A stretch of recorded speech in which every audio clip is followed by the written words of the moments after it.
Hello everyone, बहुत बहुत स्वागत है आप सभी का हमारे इस यूट्यूब चैनल में। तो आज की इस वीडियो में हम बात करने जा रहे हैं 12वीं क्लास का इतिहास का, जो आपकी फर्स्ट बुक है, इसका चैप्टर नंबर 4, जिसका नाम है विचारक, विश्वास और इमारतें। तो आज हम इस चैप्टर को पढ़ने वाले हैं। इस चैप्टर के अंदर भी हम बात करेंगे 600 ईसा पूर्व से 600 ईस्वी तक जो भी भारतीय उपमहाद्वीप में सांस्कृतिक विकास हुए, धार्मिक विकास हुए, जो अलग अलग दार्शनिक आए उन्होंने अपने अलग अलग कथन दिए। ठीक है, हम इस चैप्टर में ये पढ़ेंगे। इस चैप्टर के अंदर हम बौद्ध धर्म के बारे में भी पढ़ेंगे, किस तरीके का बौद्ध धर्म का उद्भव हुआ, और जैन धर्म के भी बारे में पढ़ेंगे। तो आप इस वीडियो को पूरा देखिए ताकि आपको ये चैप्टर समझ में आए। चलिए, तो बिना देर करे हुए हम इस वीडियो को स्टार्ट करते हैं। तो हम सबसे पहले जो टॉपिक देखेंगे वो देखेंगे सांची की एक झलक। अभी मैं आपको सांची एक स्तूप था, ठीक है, उसकी अभी मैं आपको इमेज दिखाऊंगा। सांची एक स्तूप था जो मध्य प्रदेश, वर्तमान में जो मध्य प्रदेश है उसमें पड़ता है। ठीक है, सांची की झलक आपका एक पहला टॉपिक है, वो देखिए इसमें क्या कहा गया। सांची का स्तूप बौद्ध धर्म से संबंधित एक महत्वपूर्ण साक्ष्य है। ठीक है, जो सांची का स्तूप है, स्तूप क्या होता है अब आप सोचेंगे तो स्तूप आप एक तरह से मंदिर समझ सकते हैं। जैसे हिंदू धर्म में मंदिर होते हैं, उपासना के केंद्र, मुस्लिम धर्म में उपासना का केंद्र क्या होता है, मस्जिद होता है। ठीक है, ईसाइयों में चर्च होता है। ठीक है, सिखों में क्या होता है, गुरुद्वारा होता है। वैसे ही जो बौद्ध धर्म है उसमें जो उपासना का केंद्र होता है, स्थान होता है, वो स्तूप होता है। एक तरह से बौद्ध धर्म का ये मंदिर आप कह सकते से। तो सांची का स्तूप है, ठीक है, ठीक है, सांची का स्तूप है, ये बौद्ध धर्म से संबंधित है, एक महत्वपूर्ण साक्ष्य है। 19वीं सदी में यूरोपियों ने सांची के स्तूप में अपनी दिलचस्पी दिखाई। फ्रांसीसी भी सांची के स्तूप को देखकर मोहित हो गए थे। अंग्रेज और फ्रांसीसी दोनों सांची के तोरण द्वार को ले जाना चाहते थे। अब क्या हुआ, जो सांची का स्तूप था ये बहुत महत्वपूर्ण साक्ष्य था बौद्ध धर्म से संबंधित। ठीक है, बहुत सुंदर इमारत थी ये, ठीक है, और बहुत पुरानी ये स्तूप था। तो अब क्या हुआ, 19वीं सदी में क्या हुआ, जो यूरोपीय लोग थे जो भारत में आ चुके थे उस समय, ठीक है, तो इन्होंने क्या करा, ये सांची के जो स्तूप है उन्होंने इसमें अपनी दिलचस्पी दिखाई, क्योंकि सांची का स्तूप बहुत सुंदर था, उसके ऊपर बहुत सुंदर नक्काशी की गई थी। तो यूरोपीय लोगों की उसमें दिलचस्पी आ गई। तो फ्रांसीसी जो लोग थे, फ्रांसीसी जो लोग थे उन्होंने भी सांची के स्तूप को देखकर मोहित हो गए। उन्हें भी, जो फ्रांसीसी थे, जो फ्रांस के रहने वाले थे, भारत में भी वो शासन कर रहे थे कुछ क्षेत्र में, तो वो भी देख के सांची के स्तूप को देखकर मोहित हो गए, उन्हें भी पसंद आने लगे। और जो अंग्रेज थे, ठीक है, जिन्होंने भारत पर शासन किया, ये अंग्रेज, और जो फ्रांसीसी थे, ये दोनों ही सांची के तोरण द्वार को ले जाना चाहते। तोरण द्वार क्या होता है, अभी मैं आपको आगे जो आपका टॉपिक आएगा स्तूप के बारे में, तो मैं आपको बताऊंगा। फ्रांसीसियों ने तोरण द्वार को फ्रांस के संग्रहालय में जाने के लिए शाहजहां बेगम से इजाज़त मांगी, लेकिन बड़ी सावधानी से इन तोरण द्वारों की प्लास्टर प्रतिक्रिया बनाई गई और अंग्रेजों तथा फ्रांसीसी दोनों ही इससे संतुष्ट हो गए। इस कारण मूल कृति भोपाल राज्य के अपने जगह में ही रह गए। आप क्या, जो फ्रांसीसी लोग थे और जो अंग्रेज लोग थे, वो फ्रांस के या इंग्लैंड के संग्रहालय में तोरण द्वार को ले जाना चाहते थे। ठीक है, जो सांची के स्तूप का तोरण द्वार है उसको अपने संग्रहालयों में ले जाना चाहते थे फ्रांसीसी और अंग्रेज, लेकिन वहाँ पर शासन कर रही थी शाहजहां बेगम। ठीक है, भोपाल में उस समय शासन कर रही थी शाहजहां बेगम। इन्होंने क्या करा, उससे जाने नहीं दिया। उन्होंने अंग्रेज़ों को और फ्रांसीसी लोगों को जो प्लास्टर प्रतिकृति होती है, यानी कॉपी जो होती है, यानी सांची की जो कॉपीज़ होती है, वो बना के उनको दे दिया, और इससे ये दोनों संतुष्ट हो गए। ठीक है, और जो सांची की जो मूल कृति थी वो अपनी जगह पे ही रह गई। ठीक है, आपको इतना समझ में आ रहा है। भोपाल के शासक शाहजहां बेगम और उनकी उत्तराधिकारी सुल्तान जहां बेगम ने इस प्राचीन स्थल के रखरखाव के लिए अनुदान भी दिया। जो भोपाल की शासक थी शाहजहां बेगम, और उनके बाद उनकी उत्तराधिकारी बने सुल्तान जहां बेगम, इन्होंने क्या करा, ये जो प्राचीन स्थल था यानी जो सांची का स्तूप था, इसके रखरखाव के लिए धन का भी अनुदान दिया। ठीक है, धन भी दिए उसके रखरखाव के लिए। जॉन मार्शल, आपने फर्स्ट चैप्टर में इनका नाम सुना होगा, भारतीय पुरातत्व सर्वेक्षण के डायरेक्टर जनरल थे। जो जॉन मार्शल थे, इन्होंने सांची के महत्व को समझा।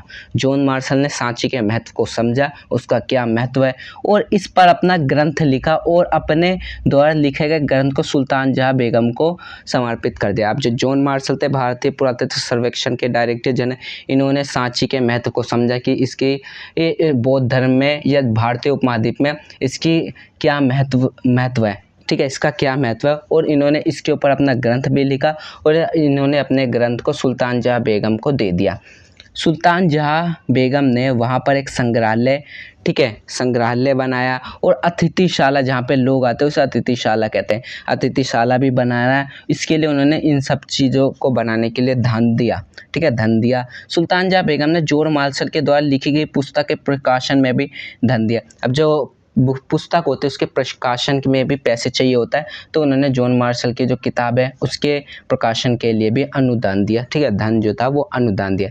ठीक है, आपको यहाँ से इतना समझ में आ रहा होगा। ठीक है, आप ये देख सकते हैं, ये जो इमेज है सांची के स्तूप की इमेज मैंने जो गूगल है उससे ले रखी है। आपकी किताब में भी इमेज दे रखी है, वो थोड़ी सी अलग है, डिफरेंट है। ठीक है, ये सांची का स्तूप है, ये देख सकते हैं आप, कुछ अंडे के आकार का होता है ये स्तूप होता है। ये एंट्रेंस होता है, यहाँ से जो लोग होते हैं वो अंदर जाते हैं। और ये जो होता है, ये जो नक्काशी की गई, इसे तोरण द्वार कहते हैं। ठीक है, इसे तोरण द्वार कहते हैं। और यहाँ पे अगर आप जूम करेंगे, जूम करने की कोशिश करते हो, यहाँ पे आपको नक्काशी दिख रही होगी, बहुत सारी नक्काशी की गई है। ठीक है, तो ये देखने में बहुत मोहित लगते हैं। देखो यहाँ पे भी आप देख सकते हैं, ठीक है, यहाँ पे भी नक्काशी की गई है। तो ये देख सकते हैं, ये नक्काशी की गई है, इन सब पे नक्काशी की गई है। ठीक है, तो आप ये देख सकते हैं। मैं अभी आपको जो स्तूप का टॉपिक पढ़ाऊंगा तो आपको डिटेल से स्तूप के बारे में बताऊंगा। चलिए, अब हम नेक्स्ट टॉपिक अपना देख रहे हो, यज्ञ और वाद विवाद का नेक्स्ट टॉपिक आपका आता है, वो देखते हैं। ईसा पूर्व पहली शताब्दी का समय दुनिया के इतिहास में एक महत्वपूर्ण मोड़ माना जाता है। इस काल में कुछ विचारकों ने जीवन के रहस्य तथा इंसानों और विश्व व्यवस्था के बीच रिश्तों को समझने का प्रयास किया। ठीक, अब क्या हुआ, यज्ञ और विवाद में एक टॉपिक आता है, ठीक है, ये है। ठीक है, अब क्या हुआ, एक मोस्ट इम्पोर्टेंट क्वेश्चन है जो आपके एग्जाम में पूछा जाता है। क्वेश्चन इस तरीके से पूछा जाता है कि ईसा पूर्व पहली शताब्दी का समय दुनिया में एक महत्वपूर्ण मोड़ क्यों माना जाता है। ठीक है, घुमा के भी ये क्वेश्चन पूछ सकते हैं, ज़्यादातर ऐसा पूछते हैं, ईसा पूर्व पहली शताब्दी का समय दुनिया के इतिहास में एक महत्वपूर्ण मोड़ क्यों माना जाता है। तो वही यहाँ पे बताने का प्रयास किया गया है। इसलिए माना जाता है क्योंकि इस काल में, यानी इस समय में, कुछ विचारक आए, ठीक है, फिलोसफर आए, इन्होंने जीवन के रहस्य, ठीक है, जीवन का रहस्य समझने का उन्होंने प्रयास किया। आखिर हमें जीवन क्यों दिया गया है, जीवन के मरने के बाद क्या होता है, ठीक है, जीवन के अंदर क्या क्या हमें करना चाहिए। ठीक है, तो उन्होंने जीवन के रहस्य तथा इंसान और विश्व व्यवस्था के बीच क्या रिश्ता है, इंसान और विश्व व्यवस्था के बीच में क्या रिश्ता है, उसको समझने का भी प्रयास किया। इनमें ये प्रमुख कुछ ये जो दार्शनिक है, विचारक है, ये प्रमुख है। ईरान में जरथुस्त्र थे, ठीक है, ईरान में कौन थे, जरथुस्त्र थे, जो एक विचारक थे, ईरान में एक बहुत बड़े विचारक थे। ठीक है, इन्होंने जो पारसी धर्म है, आपने सुना होगा पारसी धर्म के बारे में, इन्होंने पारसी धर्म की स्थापना भी की थी। ठीक है, जरथुस्त्र बहुत बड़े विचारक हैं। ठीक है, ईरान में। चीन के अंदर खुंगतसी थे, जिन्हें वहाँ पर कोंगजी कहते हैं। ठीक है, खुंगतसी भी बहुत बड़े विचारक थे, चीन में इन्हें बहुत लोग मानते हैं। ठीक है, यूनान में आपने सुकरात, प्लेटो और अरस्तु का नाम पहले से ही पता होगा, इन्होंने क्या क्या करा है। ठीक है, बहुत बड़े विचारक थे यूनान के अंदर, सुकरात, प्लेटो, अरस्तु। ठीक है, और भारत में महावीर और बौद्ध। ठीक है, महावीर ने क्या करा, इन्होंने जैन धर्म है उसको फैलाया। महात्मा बुद्ध ने क्या करा, बुद्ध धर्म को फैलाया। ठीक है, अब बहुत सारी इन्होंने बहुत अच्छी अच्छी बातें बताई। ठीक है, जीवन के रहस्य को समझने का प्रयास किया इन्होंने। ठीक है, और इसी समय क्या हुआ, गंगा घाटी में नए राज्यों और शहर का उदय हो रहा था। इसी समय क्या होने लग गया, जो गंगा घाटी है इसमें नए राज्य और शहरों का उदय भी प्रारंभ होने लग गया, जिस कारण आर्थिक और सामाजिक जीवन में कई महत्वपूर्ण बदलाव आने लग गए। इन चिंतकों ने बदलते हुए हालात को समझने का भी प्रयास किया।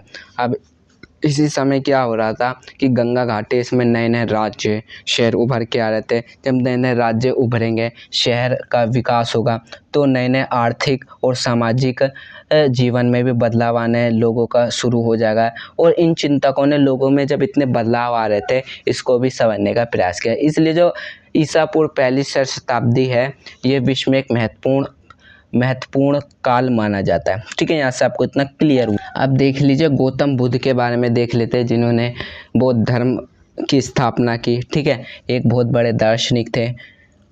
इनके बचपन का नाम सिद्धार्थ था। ये शाक्य कबीले के सरदार के पुत्र थे। जो गौतम बुद्ध थे, ये इनका बचपन का नाम सिद्धार्थ था। इन्होंने बाद में इन्हें गौतम बुद्ध के नाम से पहचाना गया। ठीक है, इनका बचपन का नाम सिद्धार्थ था और ये शाक्य कबीला था, शाक्य नाम का कबीला था, वहाँ के एक सरदार थे, उनके पुत्र थे ये। ठीक है, इनके जीवन के कटु यथार्थ से दूर महल की चारदीवारी में सभी सुख सुविधा प्रदान की गई थी। अब क्या हुआ, जो गौतम बुद्ध थे ये सिर्फ महल में रहते थे, क्योंकि जब ये पैदा हुए थे तो एक पंडित था, उसने ये कहा था कि अगर आप इसको घर से बाहर रखोगे, महल से बाहर रखोगे तो ये आपसे दूर हो जाएगा। इसलिए इनके जो पिता थे वो इन्हें घर में ही रखते थे, यानी महल में ही रखते थे, और सारी सुख सुविधाएं इन्हें महल में प्रदान की जाती थी। सिद्धार्थ महल के बाहर की दुनिया देखना चाहते थे। एक बार उन्होंने अपने सारथी को शहर घुमाने के लिए मना। अब जो सिद्धार्थ थे इन्होंने क्या करा, ये बाहर की दुनिया देखना चाहते थे, क्योंकि इन्होंने पहले बाहर की दुनिया देखी नहीं थी, महल में चार दीवारों के अंदर ही रहते थे। ठीक है, तो इन्होंने अपना जो सारथी था, ठीक है, सारथी यानी जो घोड़े चलाता है, घोड़ा जो चलाता है, ठीक है, उसको मनाया और शहर घूमने के लिए उसको मना लिया। अब जब वे महल के बाहर की दुनिया देखने लग गए तो उनकी ये पहली यात्रा काफ़ी पीड़ादायक थी। जो महात्मा बुद्ध थे जिनका बचपन का नाम सिद्धार्थ था, जब ये महल के बाहर गए तो उनकी जो पहली यात्रा थी, क्योंकि ये इनकी पहली यात्रा थी महल के बाहर, तो बहुत पीड़ादायक थी इनकी पहली यात्रा। उन्होंने बाहर 4 दृश्य देखे जिससे उनका जीवन परिवर्तित हो गया। जो महात्मा बुद्ध थे इन्होंने जब बाहर गए तो इन्होंने 4 दृश्य देखे जिससे इनका जो जीवन था वो परिवर्तित हो गया। ठीक है, महात्मा बुद्ध ने 4 दृश्य देखे जिनसे इनका जो परिवर्तन है, जीवन है, वो परिवर्तित हो गए। इन्होंने कौन कौन से 4 दृश्य देखे आपको पहले से ही पता होगा। एक बूढ़ा व्यक्ति को देखा, ठीक है, एक बीमार व्यक्ति को देखा, एक लाश जा रही थी, ठीक है, जिसका अंतिम संस्कार हो रहा था, ठीक है, उसको देखा, और एक जो साधु होता है ना, साधु संत ब्राह्मण, ठीक है, साधु को देखा, ठीक है, जिससे इनका जीवन परिवर्तित हो गया। इनका जो नाम था बचपन का सिद्धार्थ था। इनके पिता का नाम, जो महात्मा बुद्ध थे, इनका पिता का नाम था वो राजा शूरदुधन था, ठीक है, शाक्य कबीले के राजा थे। माता का नाम महादेवी था, महामाया देवी था, यह प्रजापति गौतमी था, ठीक है। और इनका जो जन्म हुआ था वो 563 BC यानी ईसा पूर्व कपिलवस्तु लुम्बिनी नेपाल में हुआ था। कई बच्चे ये कंफ्यूज हो जाते हैं कि महात्मा बुद्ध का जो जन्म था वो भारत में हो, नहीं, उनका जो जन्म था महात्मा बुद्ध का वो नेपाल में हुआ था।